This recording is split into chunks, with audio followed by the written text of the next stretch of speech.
Hey, what's up, everybody? It's Mattrod back here. Happy New Year to everybody. I wanted to start off this year with making some more tutorial videos and have more consistency with them. So today we're going to be tackling glue compression and how it can bring all parts of your sound in your track together in one. Let's get right to it right over here. All right, so we're here. We're in the DAW, and in our choice of DAW, Ableton, but it doesn't matter what choice of DAW you use to do this on. You can utilize any DAW to utilize any glue compressor on a master chain. So what we're going to do first is we're just going to go over the 3 key points on why this tutorial is important and how it can help you in your mix. So the first point will be it creates a cohesive sound. Glue compression helps blend individual elements, making your mix feel unified and professional.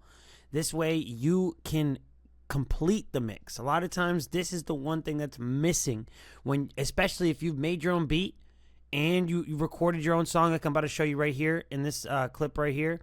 A lot of times people are like, what is this missing? What is it missing? And a lot of times it's glue compression because your stuff's not sitting right because it's not leveled correctly together.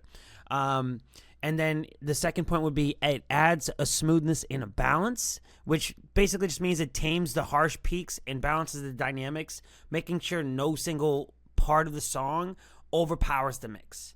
And that just goes back to point 1, kind of doubling down on it. And then point 3 is kind of like the cherry on top to all those points. It enhances the overall energy. And what it does is it kind of tightens the mix up a little bit instead of having each element of the mix kind of floating all throughout different gains and different volumes and different dynamics. It's going to glue it, aka the name of a glue compressor, right? It's going to glue everything together. That's how you can remember it, and that's how you know when you need it as a solution. When stuff isn't glued together or when things are sounding out of place, this can help. Granted, there is one preface thing that I will show you right now that you should do always before even glue compressing or anything, and that is gain staging and making sure that your levels in your song and the volume are where you want them to sit before you glue compress. Glue compress should be at the very, very end, in my opinion, because it's going to affect the entire song. You want to fix each problem you may have within the song before you glue compress. That way the glue compressor works that much better. But anyways, let's get right to it. I've been rambling on about what this is going to do. Let's show you. All right, so here's a song right here that I just roughly mixed and recorded very rough. And let's make sure our settings are on correctly. Yep.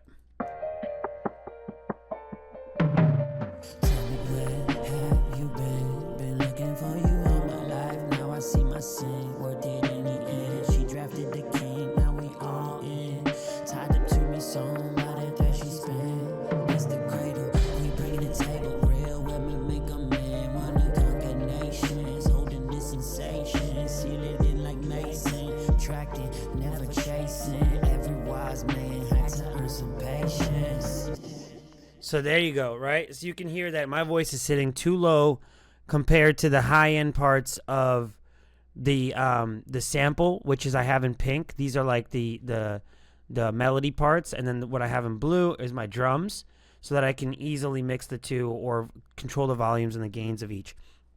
So off rip, I turned down the sample, which I might turn down a little bit more, down to about 2.5 decibels. It was just hitting too high, and it was taking over the frequencies that I usually need for my vocals. And so I already went in before this, and I recommend you doing this. I shaped the sample part where I know it's going to interfere with my voice, and I kind of ducked out the areas where my voice carries the most.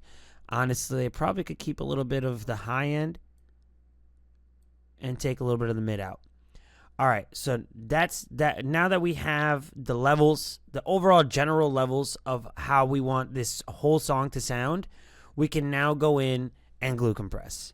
So I'm going to go ahead and take Control F on Ableton, type in glue compressor. And what we're going to do is we're going to put this on the master bus. So when you put this on the master bus, it's affecting everything. We have a little limiter here too that's kind of doing something the same. That's a different tutorial for another time. But we have the glue compressor at the end of the mastering chain. And now I'm going to show you what it sounds like when you utilize the glue compressor and how to utilize this one on Ableton. So I don't change the attack, the release, or the ratio. I leave it alone, and the range I leave alone as well. The one thing I do affect on this, to make the effect actually kick in, you have to change the threshold of where it's going to trigger the compression, right? So that's right here on the threshold button. It's at 0 dB. So let's go ahead and start it.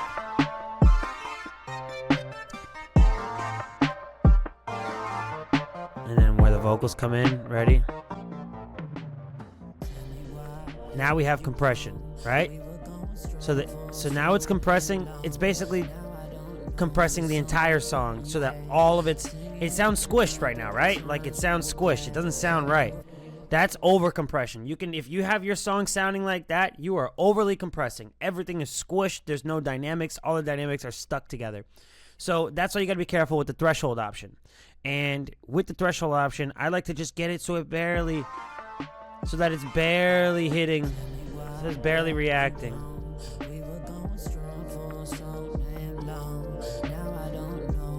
So that it's subtle, you know, because this is a mastering effect. This is a mastering effect. You want it to be very subtle, something that doesn't take too much and doesn't squish too much of the song, taking away dynamics. You want to keep the dynamics as wholesome as possible on each part. When it comes to the sample, you want to keep the dynamics open, or however you want to maintain them there. You want to maintain the drums, the low end and the high end. All right, so now what we're going to do is to now that we have it compressed, we're gonna switch. We're gonna make the volume come back up with makeup, and with the makeup here, this is how many decibels you're gonna want to toss it up. You can just do it by ear, and you can do it by ear. It's super easy. All you gotta do is go back and listen.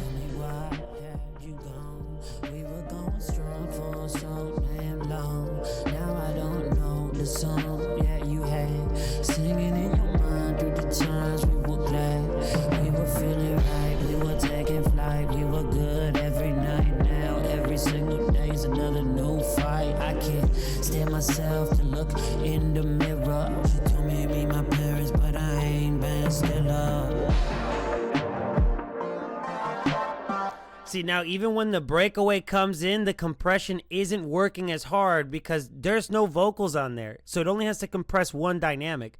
So it allows for kind of like solos to happen in the instrument sections, and it also allows for the least amount of clashing and the most cohesiveness through your vocals and the actual live instrumental or the beat, whatever you're using as a background track for your vocals. So, and rule of thumb here on Ableton, you basically, the makeup should be around the same amount of threshold you took away. Sometimes I like to do 2 dB difference, lower or higher, you know, per taste, but that's pretty much it. That is how you glue compress. Now let's hear what it sounds like without the glue compressor on, and show you what the difference that comes from this. Ready? No glue compressor. Tell me, where have you been? Been looking for you all my life. Now I see my sin. Worth it in the end. She drafted the king. Now we all in. Tied up to me, somebody that she spent. It's the cradle. We bringing the table. Real women make. All right, now you hear it without the glue compressor. That's long enough. Let's hear it with the glue compressor.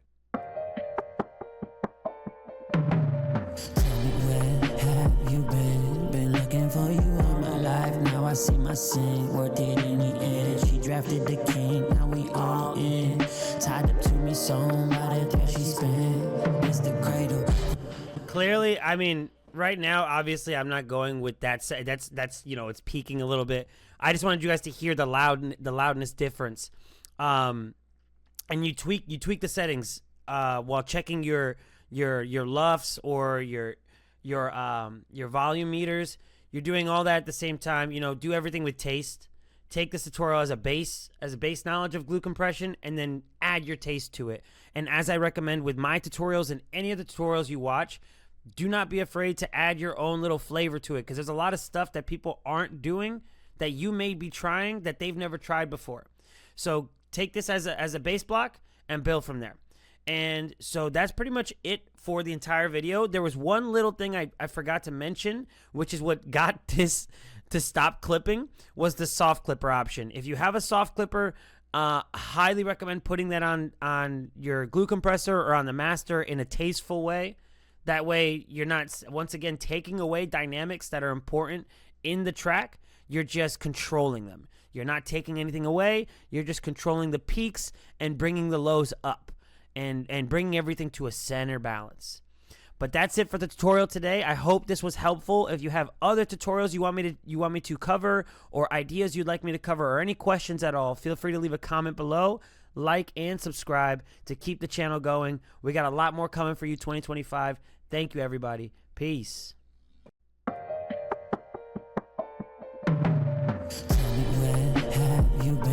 Been looking for you all my life. Now I see my sin. Word did in the end. She drafted the king. Now we all in. Tied up to me, so by the cash.